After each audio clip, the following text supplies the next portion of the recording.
What's up guys, welcome back to my YouTube channel. My name is Otieno and welcome to Otieno in U.S.A. So leo tuongelee about the long awaited video.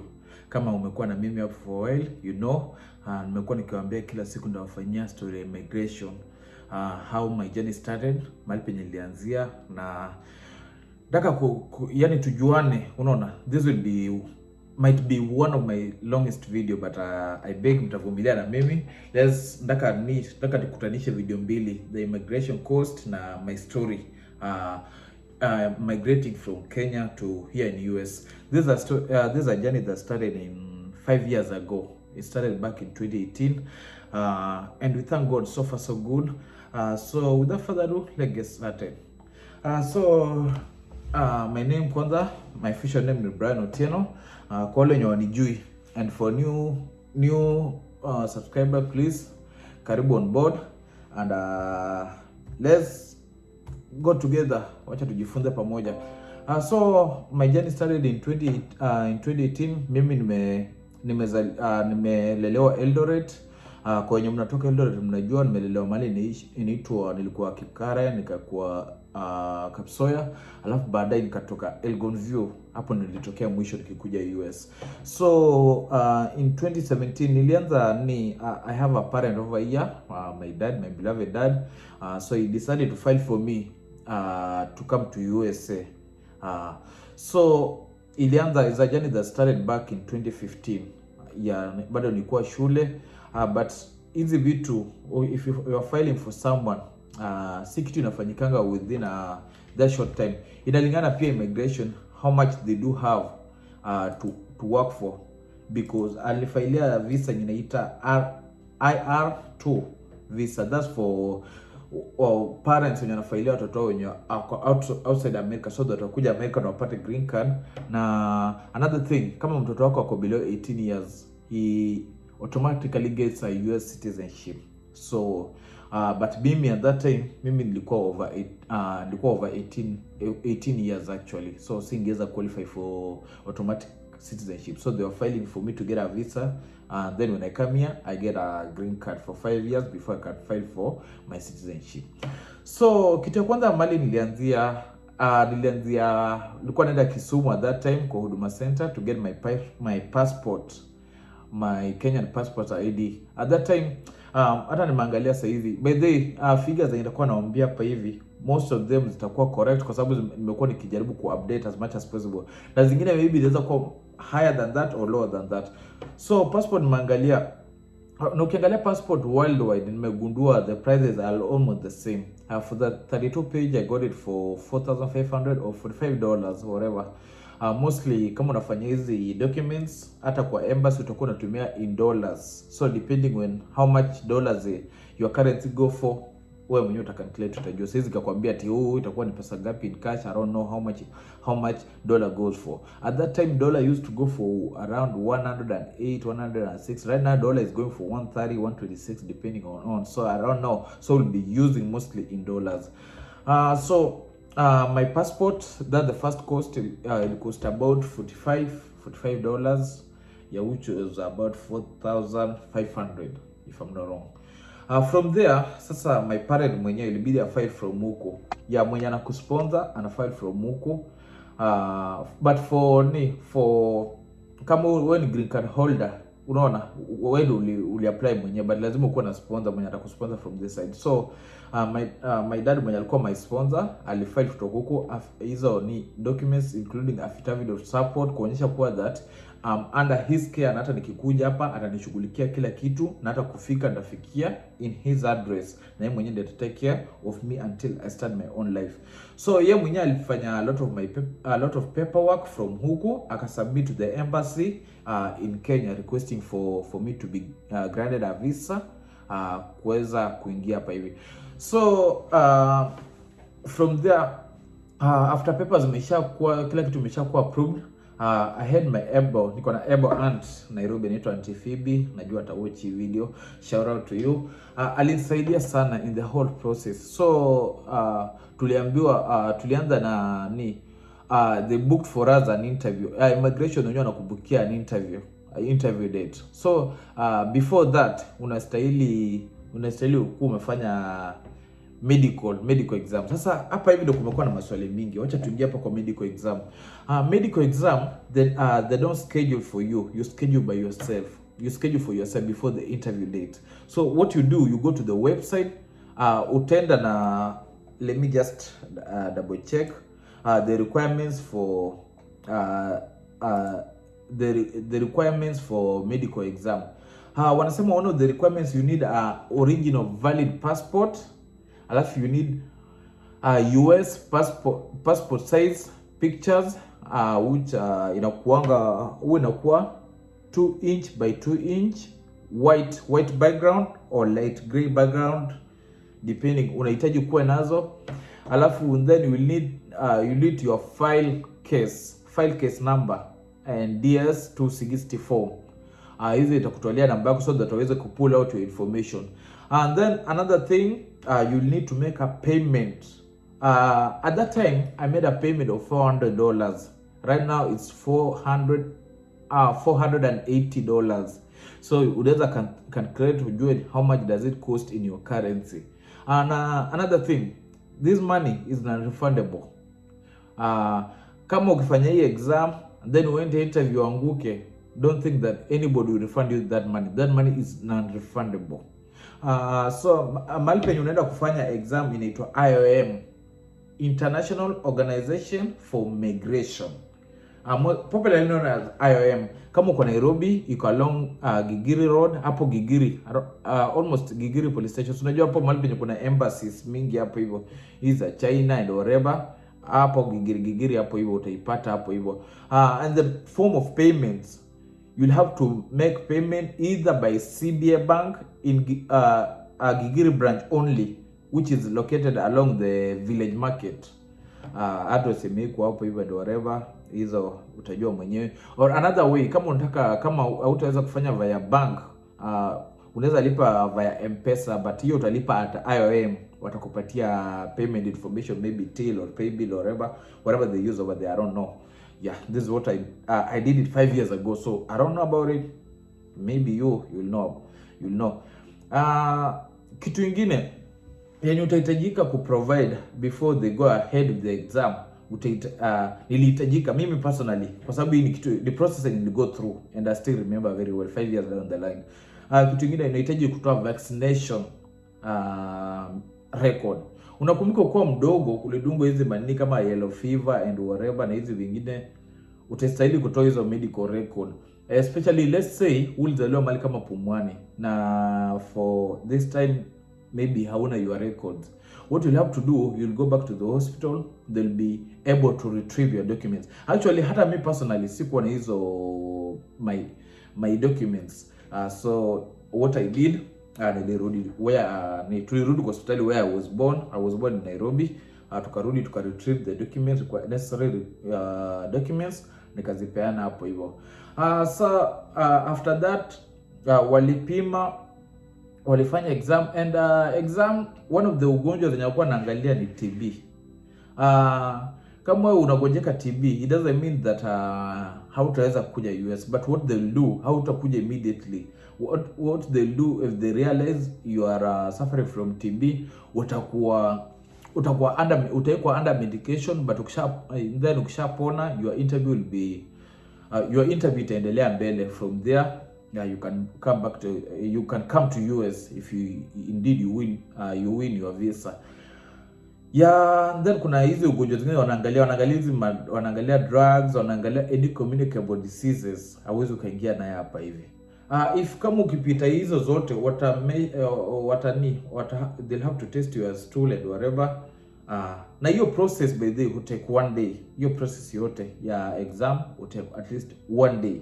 But itabidi most wanaanza asubuhi na maybe utakaa the whole day huko. Never mind about that, because hiyo ni process yenye itabidi kila mtu anapitia, so si wewe peke yako. And then from there results zitakuwa sealed na zitatumwa direct kwa embassy. What do you do after that? You go back home. Kumbuka at that time embassy, kama wewe ni green card lottery winner, ile kuna email address yenye ulitumia when you are applying for that, make sure everything is correct and that's the right address, because they'll be using it for communication in every step yenye una go through until ufikie mahali penye unakuja US. So kama unajua uta apply hii mwaka or uli apply last year, make sure that the email address you maintain the password and everything, because from the word go utakuwa unatumia hiyo email. After umeshamaliza exam, hizo sealed results zitakuwa taken to the embassy. From there, siku yako, kumbuka ulishaambiwa tarehe yako ya interview, depending on kama itakuja biwa wanasema ikikupatia maybe your interview will be in 3-4 months, inakupatia such time you could raise that amount, which should be a good thing to you. Sasa utangoja, watakwambia if you need to submit any extra documents. At the same time ukingoja hiyo kwenda interview, you should be communicating with your sponsor. Uko green card holder, uko nani, you need to be sure with your address and submit affidavit of support, ili kuonyesha kuwa mtu ako above poverty threshold. Kama hapa Texas, sijui kama state zingine zina apply pia. Hapa hivi ni below 23,000. If mtu anataka kusponsor na earn below 23,000, mtu ni maskini. Kama na earn like 22,000, that's a poor man. So unfortunately haiwezi akakusponsor. Itabidi uangalie. Na pia usipanic, mtu yote anaweza kukusponsor. Hata mimi naweza kukusponsor, mtu yote anaweza kukusponsor depending na benye utaongelesha mtu personally. Tuliongelea maneno ya host huko, sitaki turudi huko saa hizi, but if necessary tarudi huko. But for now, ukishamalizana na hiyo atakupatia, then how do you prepare for your interview? Ukishamalizana na exam, hapo kwa exam hapo hivyo kila kitu shaingiana, umeshapatikana. Na by the way, kuna hizo ugonjwa zingine utapata mtu ananiuliza, what about maybe I'm HIV positive? Hiyo haitakuzuia kuja America na haitafanya fail your exam. Hiyo they don't consider that. As long as you'll need to declare, so that hata ukikuja hapa hivi they may link you, unaweza pata proper medication, but hiyo itakuzuia. Kama uko na hiyo, don't worry, wanaangaliza communicable diseases mostly. From there itabidi utegee, you keep on checking your email every time kuangalia that kama tarehe yako inakufikia and whatever, because the embassy wataendelea kuongea na wewe kila mara to make sure that everything is in order before your interview date. Okay, wacha tufika hapa, imefika siku ya interview. Hiyo ndio siku yenye kila mtu ana panic. Mimi nakumbuka a day before that interview, sikulala. Interview yangu ilikuwa around 11 AM if I'm not wrong. Nakwambia hiyo siku nimeamka saa 9. It was like saa 9 za usiku. Nilala the previous day. I was like, unajua hapa ujui ndio hata kuuliza. Na hapa hivi ndio watu wengi wao wanablanda. Imefika hiyo interview date. Unafika hapo unauliza, by the way, wacha nikuambie, interview si kitu ngumu. Venye mimi mwenyewe niliona, it's not a hard thing, because kitu yenye America wanakonga wameinvest kwa watu wao ni integrity. Wanataka kujua hizo information zenye ulisubmit, are they correct? For whatever visa unaulizia, ikuwe visit visa, ikuwe parents visa, ikuwe nini, student visa, they always want to confirm about integrity. Na hiyo ndio kitu yenye challenge yenye Afrika tuko nayo. Watakuuliza hapo ulisema unaitwa nani? Let's for example, naitwa Brian Wayne Otieno, that's my official name. Na hapo maybe nimeandika Brian Otieno Juma. They'll be like, what's your name? I'm like, I'm Brian Wayne Otieno. Then they'll be like, what about Juma? I'll be like, that's my fourth name. They'll be like, mbona ukusubmit as an extra name? Unaona vitu dogo kama hizo, so avoid those errors. Write your official names. Kama kuna majina 3, andika majina 3. Kama kuna majina 2, andika majina 2. Because ukiangalia hawataki vitu zenye ziko kwa passport na zinaonekana huko kwa website zenye uli apply nayo ni vitu 2 tofauti. No, make sure you write all your names. Kitu kingine for yenye imekuwa kisumbua green card hold, watu wa lottery. Kumekuwa na hii question ya wakati ulikuwa una apply ulikuwa single. Wakati umewin green card, kwa sababu ulikuwa na girlfriend kaka hapo, unaamua kwenda kaoa haraka. Unaenda kwa Attorney General, mnaoana haraka. Ati ndio nyinyi wenyewe mqualify. Believe me or not, hiyo kitu inaweza kuangusha na unaweza miss visa. So don't do such mistakes. Kitu kingine, uli apply green card. Nata by the way, before we continue, uli apply 7 families this year. Nangojea results May. nilikuwa nawauliza before I apply, make sure you include all your kids, kwa sababu ukiacha mtoto mmoja nje alafu baadaye ukuja tu umesha win ndio unataka kumuongeza ndani, believe me or not, it can make you lose your visa for no reason. So make sure that your information are always accurate. Ukishafika hapa hivyo utauliza basic questions. Nini na kufanya, especially wacha tuseme mtu kama mimi I was like a kid coming to join the family, because I was like I'm coming to join my family over here. So waliuliza maswali, kuna maswali, one of the questions waliuliza, how are you related to the person, to the sponsor? Nikamwambia is my dad. When was the last time alikuja? Kuna records ndogo kama hizo alikuja maybe last December. Do you remember how long alikaa Kenya or something like that? Yeye wao mnaongea how long does you communicate? Yeye nani wao anakulipia vitu kama school fees? Yaani uko nauliza basic questions just to confirm. But kumbuka one thing, they have all this information on their file. So wanakuuliza tu kupima kweli, are you the right person? Is this your dad? Are you the son or the daughter? So make sure that whatever you are saying is accurate. Na kama wewe ni green card,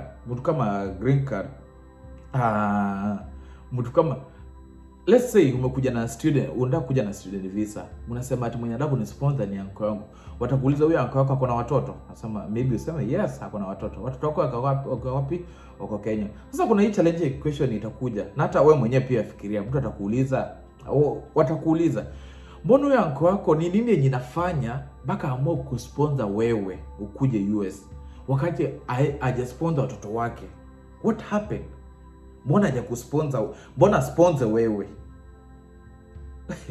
Yeye hajasponsor watoto wake, sponsor wewe as a nephew or as a niece. Unaona? It doesn't make sense.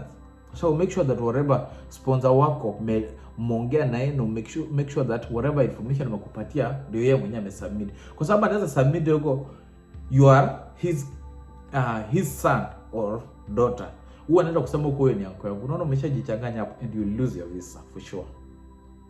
Ama mtu kama mimi wakati nilikuwa naenda hiyo ni visa interview, ningesema maybe this is my uncle, na amesema this is my son. Unaona? I could have lost my visa.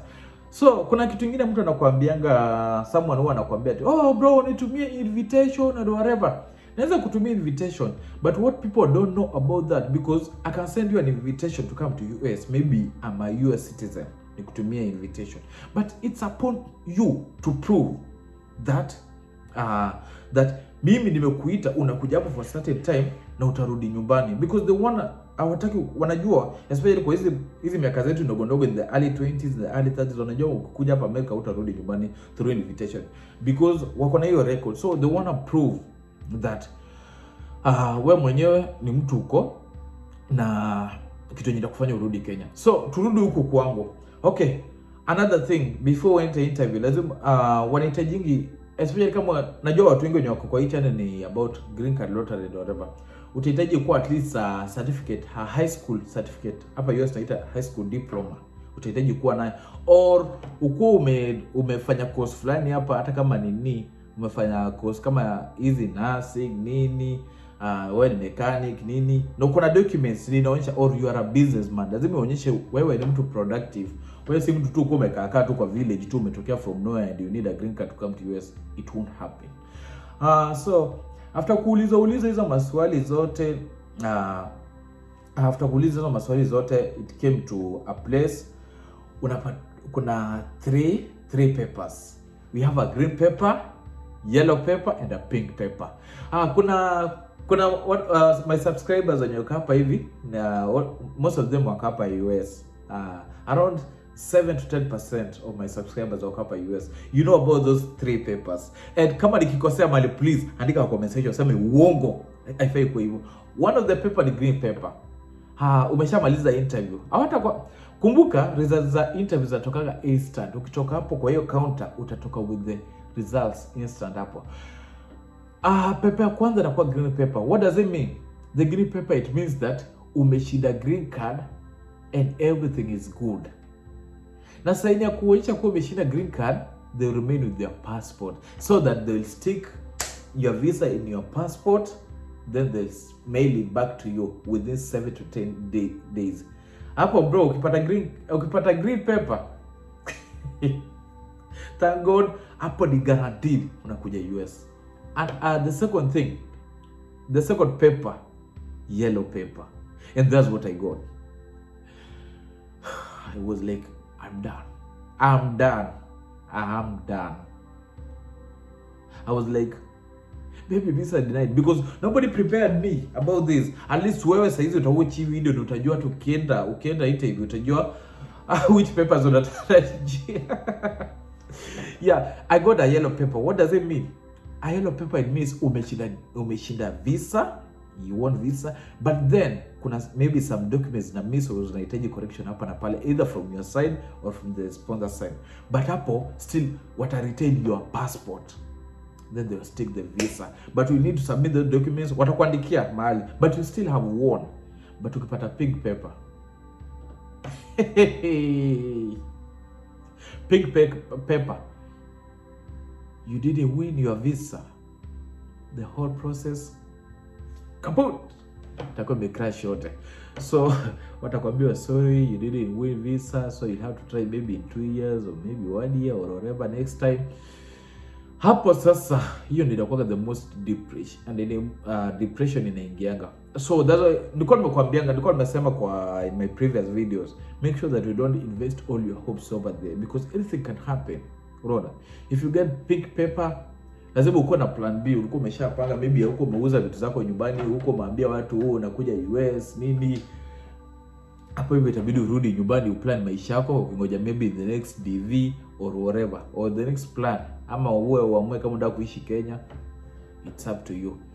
If you get the pink paper, please make sure you try next time. Na watakupatia reasons why hujapita. Inaweza kuwa maybe documents ulipeana ni inaccurate, inaweza kuwa maybe sponsor mwenye ulipata haizi aka qualify kuweka kosa. They don't want you to be liability wakati utakuja hapa Amerika. Tuachana na hizo, tu focus na umesha win sasa. Umesha win your green card, your visa. What next? By the way, you have to pay your visa. You have to pay for your visa. The amount nilijaribu kuangalia sikumbuki ilikuwa how much, but taangalia hapo hivyo, nikipata nitakuwa na pin hapo kwa comment section. Another thing, kama umewin sasa visa, which visa utapata green card, you have to pay for your green card, you have to pay for social security. Hizo amount utalipa sasa umeshamaliza, kama umeshawin sasa hizo sasa utalipa before you travel. What the next step after hapo? You'll have to watakupatia a 6-month visa. 6-month visa inamaanisha kuwa inafaa ukuwe US within that period. So itabidi wewe mwenyewe uorganize sasa, uanze kubook. Sasa umeshatoka hapo, ushatoka embassy, umerudi home. Hapo uko sure unangoja tu. So itabidi uanze kuangalia flights za kuja America. It ranges. Flights za kuja America kwanza, acha tuanzie hapa. Kuna mtu ananiuliza how much does it cost to come to America, how much does it cost and whatever. Sina specific price kwa sababu price hapo ina fluctuate depending on the season. Kama winter season, summer, nini, festive season kama Easter, kuna December, Christmas, unaona. So it depends. Tuseme mimi nilikuja hapa hivi, I came here in early December. December tickets na range between 120 Kenyan money. What's some general tickets are range between 100,000 all the way to 300,000. Inaweza kuwa anywhere between in between that. So ina depend ni gani unapata. Na pia another thing inua nimebook tickets mingi, nimekuja Kenya several times. So with time wanapata kala experience, najaribu kuangalia. Kitambo nilikuwa na book tickets blindly. Nimepata hii ticket ya kuja Kenya ni $2,000, just book it. No, I don't do that nowadays. Mimi wanaangalia wakati ndege inaanza kupanga ticket inakuwa chini. Wakati inabaki kama seat 2 seat za mwisho ina shoot juu. So lazima ukitaka book ticket usiangalie tu mara moja, uende kwa website uangalie Kenya Airways from Nairobi to U.S.A. akwambia $2,000, you go ahead and pay. No, make sure you double check. Mimi wanajipatia like 2 to 3 weeks ya kuanalyze tu venye tickets na flow. eventually kuna unaweza kuwa umeintend ku travel tarehe 10, maybe interview yako, kwa sababu my interview I did it back in September, not October, September. And nilikuwa na travel in November. Unaona, you still have like 2 months. So usiharakisha ati umewin visa yako in September, unataka travel hiyo September mwisho or October mwanzo. No, don't be in a hurry. You have 6 months. You can travel even next year, January or February. Unaona. So mimi what I do, unaangalia leo, unaona ticket leo inaenda for maybe 1,800 or 1,500. Unaangalia ukirudi next, be sure unaweza pata another offer maybe at 1,300 or 1,200, or unaweza pata even ya $1,000. Unaona, which you'll have saved a lot. So inabidi uangalie, then you start preparing your things for you. Be ready. Kama kuna zile pesa kidogo ulikuwa nazo kwa bank, anza kuchange. Unaweza change in dollars if you wish. Kama kuna properties, kuna hizo properties ndogo, kuna vitu kama hapa hivi unataka kuuza, kwa sababu you are now relocating, you need that money crazy kitu kama ticket. Na pia usikuja hapa una pesa, jaribu kuja kutembea na kitu at minimum at least $500. Even if you do it even $1,000 $2,000, good for you. Kwa sababu ukikuja hapa, remember the first 1-2 months utakuwa na kazi. Na okay, umesha win sasa, umeshapata ticket, maybe umepata ticket. Another thing, ticket pia ina vary inalingana na season na pia na how long it takes. Because kuna hii flight saizi Kenya Airways inatoka from Kenya to from JKIA to JFK. It's a direct flight which takes about 15 hours. Nimeitumia. Actually it took us like 14 hours. So ilifika mapema. Since mimi nilifikia another state, sikufikia like JFK New York. No, nilikuwa na connected flight. So inaangalia. So unaweza pata flight yenye itakupeleka Europe, kutoka Europe dikuleta huko. Unaweza pata flight yenye itakupeleka huko Middle East, kutoka huko dikuleta huko. So it depends. And ukipata flight maybe a long hours, most probably itakuwa cheap. Ukipata like hizi direct flight itakuwa expensive. But mimi, again, you don't need a long flight yenye itakutake like 26 hours, 30 hours. No. And ndaonyesha siku nyingine, bado kunajifunza how to screen record. Ndawafunza how to book tickets na kuangalia how to compare different tickets wakati unataka kubook tickets, so that you don't book your ticket blindly. Yeah. From there, I got a ticket for Kenya Airways, direct flight from Kenya to JFK. Then from JFK, I had to connect a flight. Remember, I was traveling by myself. Na mimi mgeni, sikuwa travel na ndege before. Yeah, sikuwa travel na ndege before. From there, nilifika JFK. Kitu yenye nilijifunza wakati nilifika JFK, tulifika asubuhi sana. I don't know anybody, I don't know how to connect flight, I don't know anything. And the airport is huge. JKIA kama mara 2 mara 3. Kama mara 3. Unaweza imagine. Kuna hizo trains zenye za connect from one terminal to another one. Unaona, sisi hatujazoea hizo. Kuna trains na kuna buses, na huku remember I'm in a foreign country. Hakuna sasa nikauliza mtu like where am I supposed to start from and whatever. So make sure you ask. Uzuri hapa America, everybody watu wengi, majority, they are all willing to help. Make sure you ask. Sema, onyesha mtu tiketi yako, mwambie hii tiketi yangu imetokea hapa hivi. Yeye mwenyewe akisoma atakwambia, you need to go to mtu mwenye ametravel especially to airport. Atakuwa anajua. Hata mimi nikupata kwa airport, unionyesha tiketi yako. I can be able to tell you, hii tiketi naona inafaa ingia kwa gate fulani, iko terminal fulani. Nitakuelekeza if I'm able. Ama kitu kingine, kama utaka approach, kwa sababu watu wengine pia Americans wengine wanakuanga na tabia zingine tu funny tu. Maybe mtu hataki kuongelesha, utameka headphones zake, akona shughuli zake. Approach, utapata kuna hao workers wa airport wenye wako na tags or akona vest. Muulize, atakuelekeza. That's what I did. Imagine mtu alinishikilia mkono mpaka akanipeleka to the correct terminal and to the right. Kuna terminal ni yenye unaingilia, alafu kuna gate, specific gate. Sasa ukifika kwa terminal utapata different airlines. So lazima ujue pia airline yenye una connect nayo. So I was coming from Kenya using JKIA, using Kenya Airways KQ. Kufika hapa I had to connect with American Airline. I was traveling from New York. I was traveling to Pennsylvania, in Philadelphia, Pennsylvania, and then from there, as my another relative was supposed to pick me from there, and ilete back Harrisburg, still in Pennsylvania. That's like 2 hours. So after mission connect hapo, nilifika vizuri to the terminal, then nikapata American Airline. From there watakuguide everything. Nakumbuka acha nikwambie kitu kingine kwa ndege. Mara ya kwanza nilikuwa naogopa. Wako wananiambia watakuuliza kwa ndege kama hujai travel na ndege. Najua maybe watu wengi mmepata privilege ya travel nayo. Watakuuliza, will you eat this food? Will you eat this food?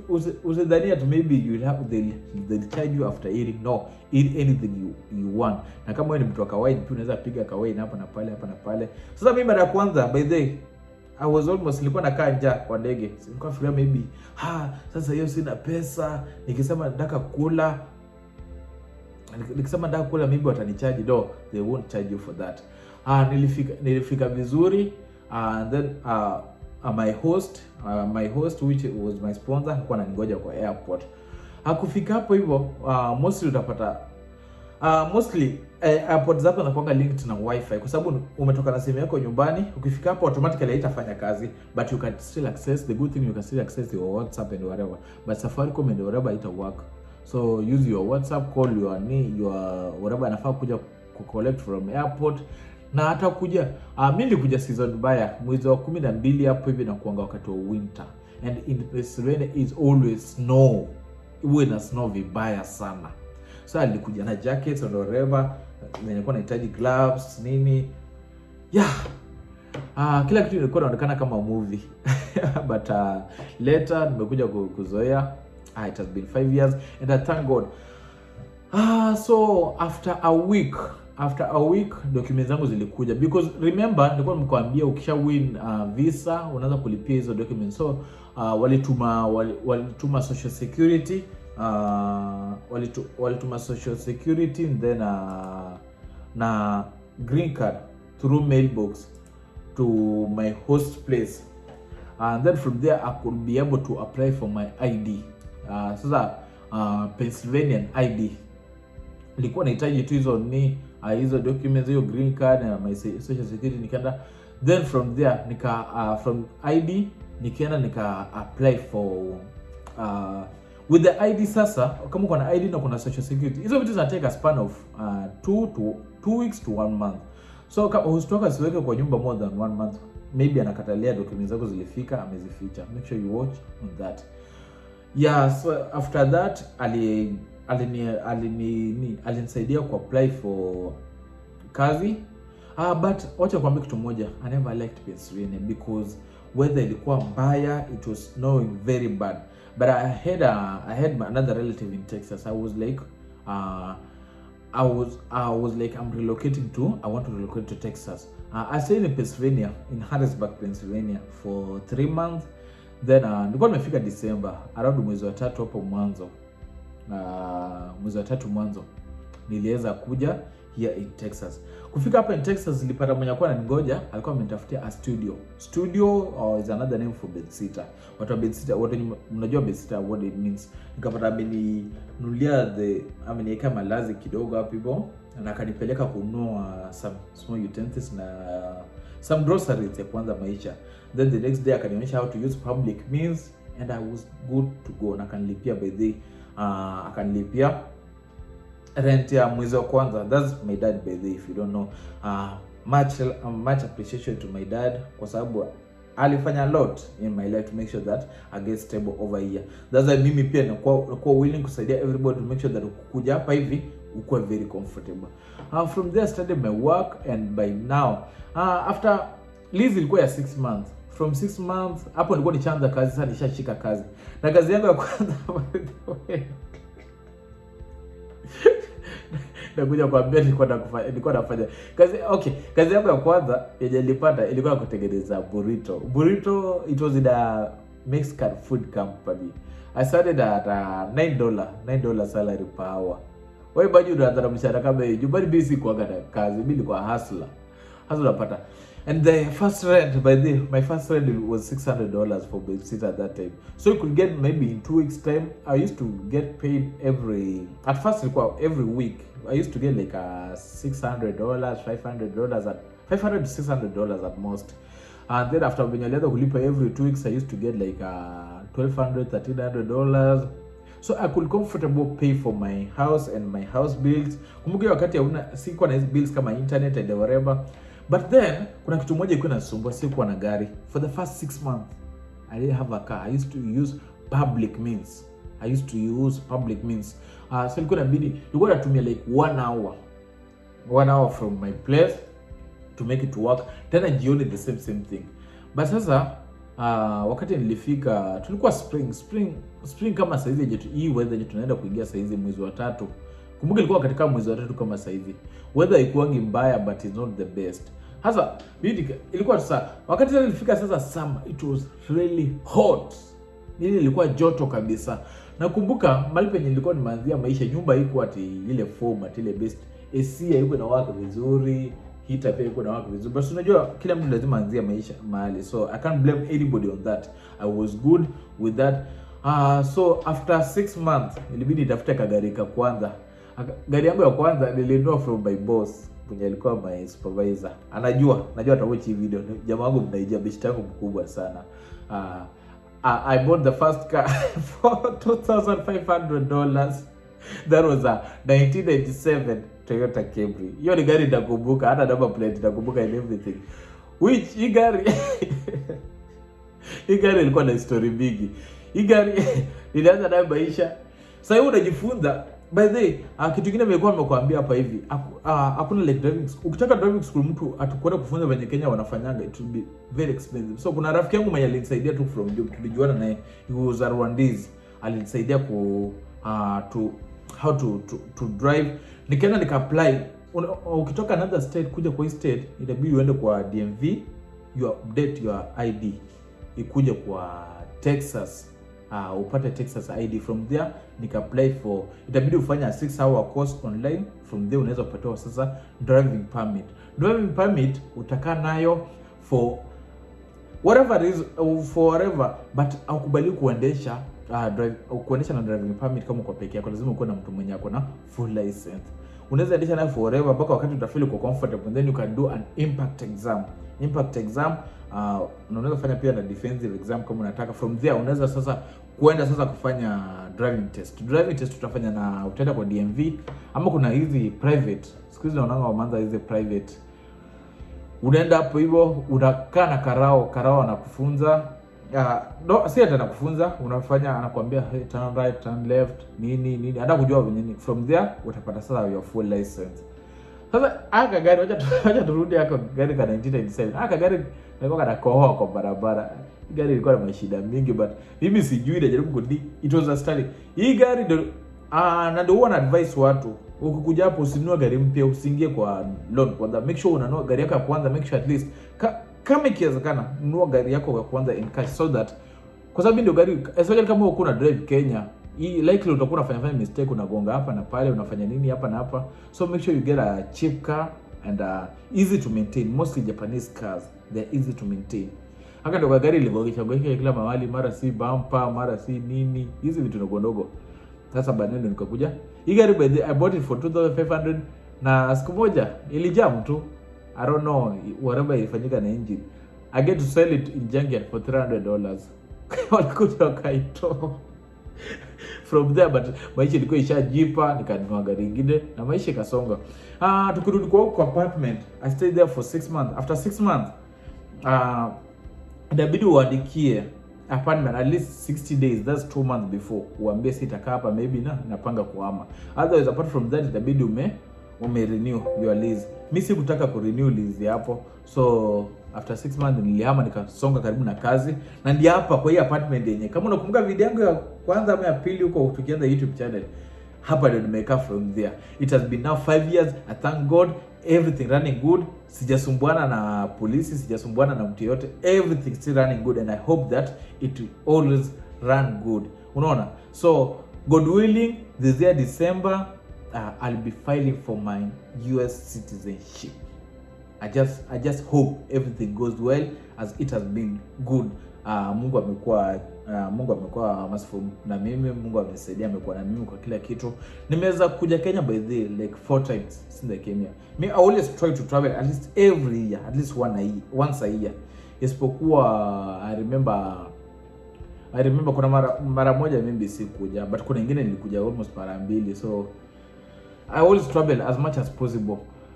So that's my story. Kwa watu wenye mko mnangoja my immigration story, nimeipata leo and I hope kila mtu amefurahia. So kama hujasubscribe, please consider subscribing, na kama wewe ni mtu mwenye uliapply green card lottery ama unakuja with whatever form kama student nini, I wish you all the best and I just hope you pass your visa interview and later you join me. Kama umefikia hapa hivi, I do respect you and I hope this information nimekupatia imekuwa helpful.